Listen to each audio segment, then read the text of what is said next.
Wheeling அடிக்கிறீங்களா? வீலிங்கா? புதுசா வண்டி வாங்கியிருக்கேன். வண்டி வாங்கி போயிருக்கேன். ஆமா. என்ன வண்டி வாங்கியிருக்கேன்? எமகா.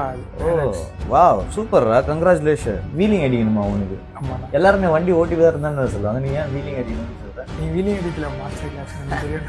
யாரோ உங்ககிட்ட என்னை பத்தி தப்பா சொல்லியிருக்காங்க நான் நினைக்கிறேன். கங்க்ராச்சுலேஷன். தேங்க்யூ. ட்ரீட் மட்டும் வச்சிருக்கீங்க. நீ வாங்கின வண்டிக்கு நான் ட்ரீட் வைக்கணுமா? ஓ, இது எந்த வகையில நியாயம்னு எனக்கே தெரியல. உன் வண்டி என்னன்னு தான் போய் பார்க்கணும். நல்லா இருக்குது. இந்த வண்டி என்னோட ஃபேவரட் வண்டிடா. என்ன சொல்றீங்க? அப்படிதான், ரொம்ப ராக் போக்ராஸ்னு ஒருத்தன், அவன் இந்த வண்டியில தான் வெளியே அடிப்பான்.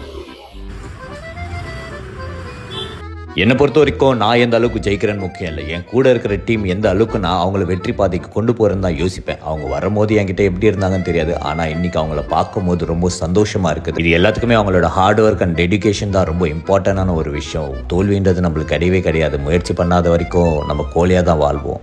ஓகே, அவன் பைக் வாங்கிட்டு இருக்கிறான். அடுத்து நீங்களும் என்ன வாங்க போறீங்க?